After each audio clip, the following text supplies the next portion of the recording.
host of the Gridiron.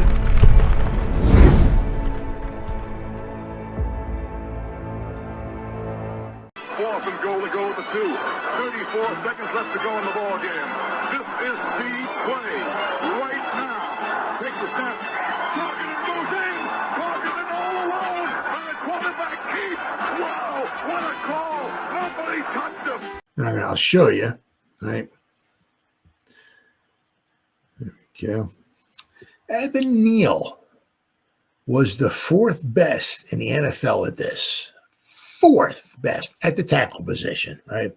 But I'm also going to show you another one of the reasons why Saquon had, 37,000 yards rushing this year, right? It's right. I mean, it was Saquon, but it was also Saquon had some help too, right? Saquon was never going to get this with the Giants, right? Yeah. So I'm going to show you. Let's see. I got to find this here. And also, read, but Evan Neal is possibly open to playing guard. Very interesting, because you figure between this season and if Shane and Dable around next season, right? These two, we're going to need a right tackle, we need a guard, we need another running back, right? We need another weapon, wide receiver. I'd love to see us get another weapon at wide receiver. It might be Hunter, right? I'd love to see us get we need a quarterback. I'd love to see us get we'll have to see how Theo Johnson, right? But, but we'll have to see how Theo Johnson does this season, right? Does he keep going up? And we'll have to see what does Bellinger do? Is he still kind of going down, and is he going to be the forgotten man? Right, we'll have to wait and see. But after this season's out, we'll have to see if we need another tight end or not. But on the offensive line, right? Well, we got John Michael Schmitz. Hopefully he keeps, getting a little bit better, right? Andrew Thomas, if he can keep staying healthy. And we got Runyon Jr. We signed him for 4 years, right? So we got him for another 3, right? But we're going to need a right guard, and we're going to need a right tackle. Need a kicker, yeah. Well, we got Jude. Hey, Jude. We got Jude McAtaney. So, but also, they can possibly draft a kicker too, right? There's 3,000 free agent kickers out there as well too. So we'll have to wait and see. I'm interested to see what happens with Graham Gano this year. Yeah, but somewhere along the line, we're going to need a kicker. Yep, absolutely. But let me see this here. So let me share my screen. And we'll work our way on down here. I got, once again here, draft board block. Here we go. Okay, this is it here. All right. Well, I'm going to be showing this a few times here. All right. So, but if you'll notice here, okay, now this here is last year, okay, 2024. Let's make this a little bit bigger here. Slide it on over now, right? So we got the NFL season 2024, regular season, because you can do, I think, preseason. If you can do regular season, you can do regular season and the playoffs while the Giants were in the playoffs. So we're just going to do regular season, okay? And then I'm sliding over here. You'll notice the position, tackle, okay, for all 32 teams, okay? So if you slide it over here, now that once again, I'm going to show you one of the huge reasons, right, why the Eagles, they have a fantastic offensive line coach, but one of the reasons why, okay, the Eagles went to the Super Bowl, Saquon got 37,000 yards rushing, yada, yada, yada, right? So you got the blocking grades. Well, look at this. Jordan Mailata, who got injured, though, right? Well, let's see, what team does he play for? He's the number 1 graded tackle. What team does he play for? Oh, the Eagles. Oh, so the number 1. Let's go down here. What is it, number 7? Oh, yeah, look, lucky number 7. Lane Johnson. What team does he play for? Oh, let's see. I don't know. Oh, it's the Eagles. So the Eagles have 2 of the top 7 tackles. Right? Lane Johnson hasn't given up a sack since Jesus Christ walked the earth. Jordan Mailata was even better. Jordan Mailata, offensive grade, is almost a freaking 96. Are you You kidding me? A 96. I think he's like a rugby player or something like that. I think he's like 9.5 feet tall. And they got him from, I don't know, Australia or something like that, rugby or whatever, something like that. And they, with their very good offensive line coach, Jeff Stoutland, I believe his name is, he turned him into possibly the best tackle in football, the left tackle. All right, so once again, 2 of the top 7 tackles graded by PFF are on the Eagles. Wonder why they went to the Super Bowl, huh? But anyway, meanwhile, back at the ranch, we're talking about Evan Neal. So that's number 1. So let's go way down the chart here. Go down to, let's see, number 73. Oh, number 73. Evan Neal is a 73 third ranked tackle by PFF. But I said he was the 4th best. So something. So what's going on there?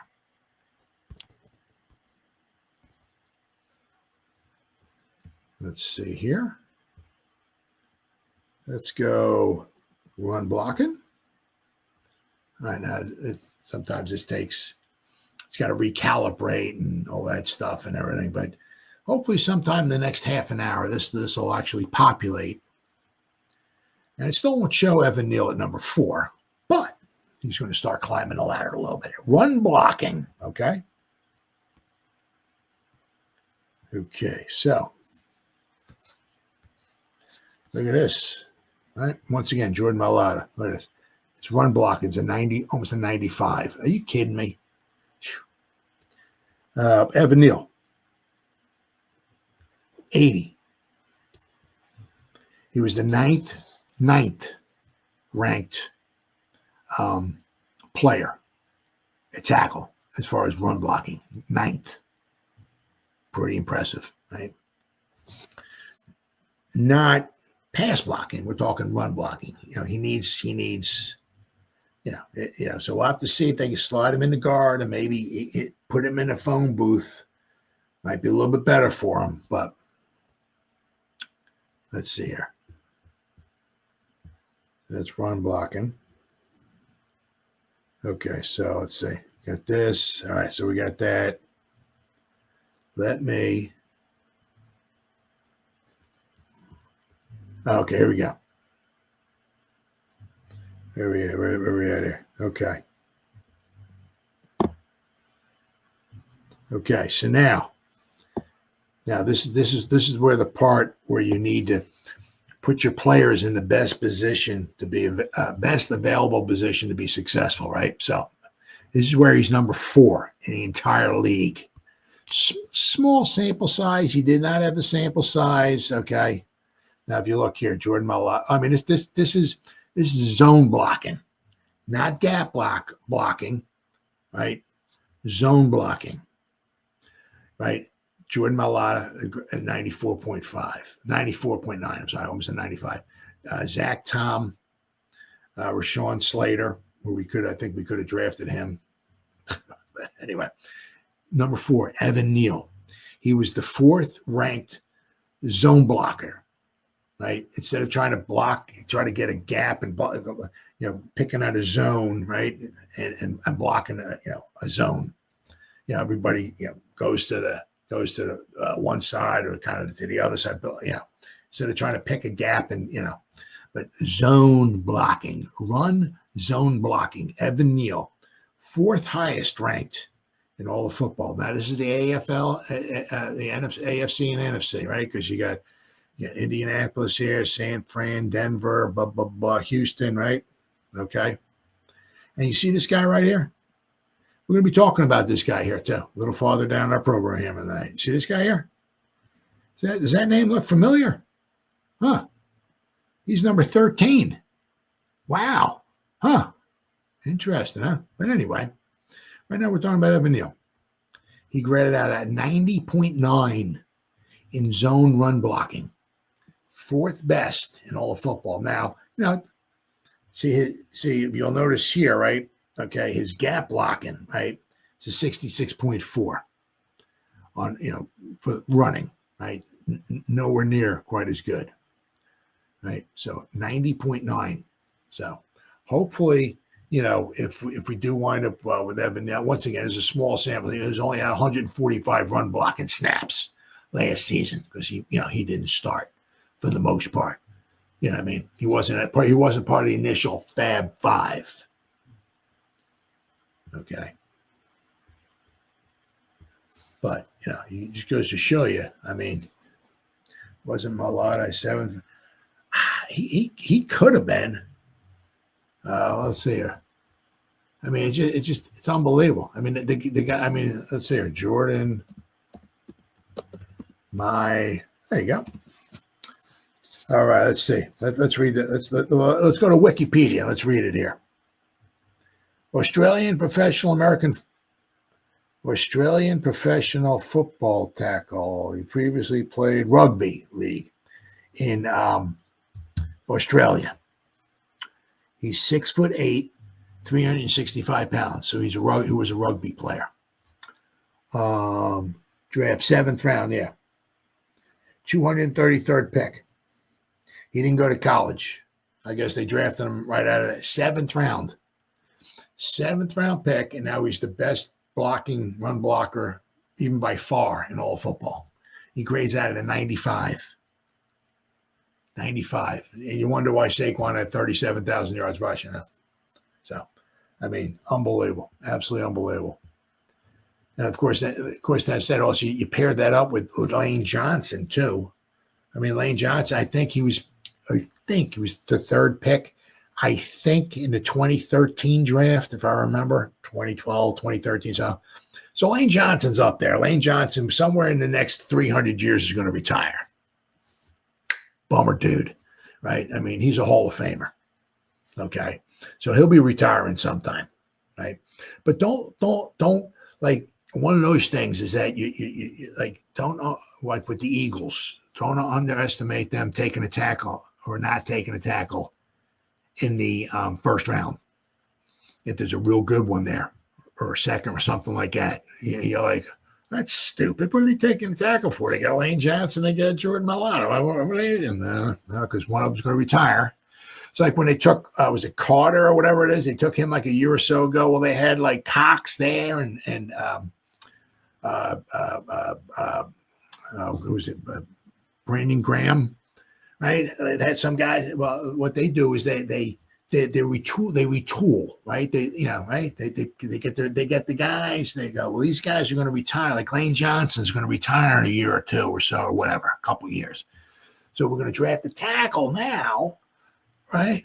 Even if he's 1st round pick or whatever, we're going to draft a tackle. We'll put him in there in the tush push, and we'll get him in there big. So we'll get some snaps in there for him, and that's for sure. But so when Lane Johnson leaves, they'll have another 1st round pick or 2nd, whatever, right in his place. Just keep on. See, where the Giants are just trying to find a tackle, right? The Eagles got 2 tackles, and they're probably going to draft the replacement this year, right? I mean, it's crazy the way things work out like that. It really is. But let's see. Okay. So Evan Neal, okay, is open to the idea of playing guard. He's open to the idea of playing guard. General Manager Joe Schoen told the media on Monday at the NFL owners meeting. The 2022 number 7 overall pick has failed in 3 NFL seasons to establish himself as a reliable right tackle, the position Schoen drafted him to play. There was speculation last season that the Giants have to move Neal to guard, with Jermaine Eluemunor playing well at right tackle. When Neal recovered from offseason ankle surgery, though, he remained at right tackle. Neal started the final 7 games of the season when Eluemunor was forced to move to the left tackle due to Andrew Thomas's injury and the poor play of Joshua Ezeudu and Chris Hubbard trying to fill in at that spot. Schoen did not specifically say that the Giants would move Neal to guard, with Eluemunor back at right tackle and James Hudson III signed to play the swing tackle. That seems like a logical conclusion, though. It certainly does to me. Neal being willing to do whatever he can do to help the team win is a clear softening of his previous resistance to playing guard. Near the end of 2023 season, Neal bristled at the idea of playing guard.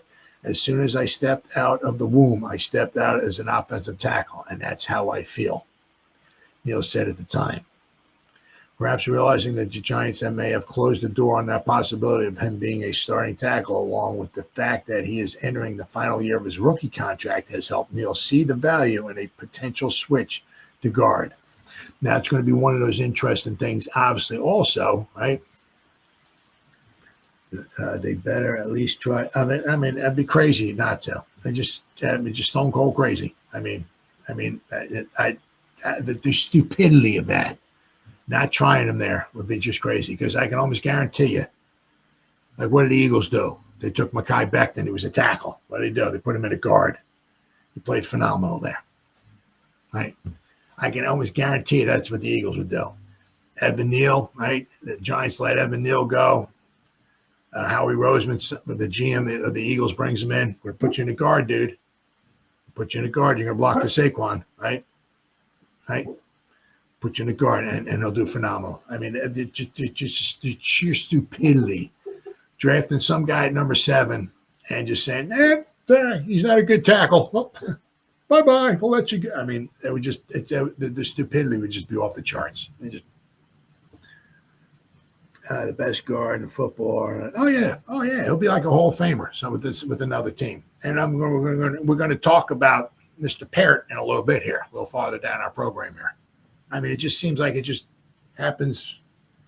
If the Giants draft you, and I'm surprised Marcus McKeithen's not like a Hall of Famer. I don't even know where he's at, but yeah, I mean, but at least he's open to playing guard. I mean, the Giants have a hole. They have GBR this season, and they got Eluemunor this season. And after this season, they need a tackle, they need a guard. It's going to be very interesting to see, because within the next couple months, Giants have to declare if they're going to pick up, because we got 2 guys, right? They're going to pick up Kayvon's 5th-year option for the 2026 season, and they're going to pick up the 5th-year option for Evan Neal for the 2026 season. I can see him picking up Kayvon's. It's going to be interesting to see if they decide to do that with Evan Neal. I don't know if they will or not, right? It might just wind up being, this is his final season with the Giants. They try and maybe guard, and then if it works out, then they try to maybe bring him back for free agency, or before he hits free agency, sign him to a contract, right? I said it would only make sense to me. I mean, if you can get a guy who's very good at run block, I mean, a guy grades out an 80, right? I mean, his problem was his pass protection. A lot of it was, being out in the space, right? Having guys dodge, dive, dip, duck, and dodge. The 5 Ds of dodgeball. Just dodging right around you, ducking, dipping, ducking. I mean, if he has a hard time with that, I mean, he's, 6'7", like 340, 350. I mean, so he's tall, right? So he's going to be like mano a mano with like somebody like a Sexy Dexy or whatever. Well, Sexy Dexy doesn't dodge, dive, dip, duck, or he doesn't do any of that stuff. He just comes right at you, right? So if you can get Evan Neal more in a phone booth, right, he might do better. I mean, I don't know. Because remember Eric Flowers, he finally, I don't remember what they were called. If they were called the Washington football, the WFTs, the WTFs, the Washington Commanders, or the Washington Redskins when he was with them.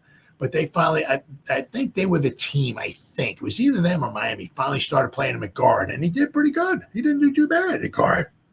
He wasn't worth the number 9 pick in the draft. No. But when they started putting him in a guard, he didn't do too bad. Right? He's a big mountain of a man. He didn't do too bad. So, I mean, it might be the same thing with Evan Neal. Let's not forget. I mean, if Evan Neal can be decent at guard, I mean, he's young. Right? So, I mean, that was just the stupidity would just be just off the charts if they never try him at guard.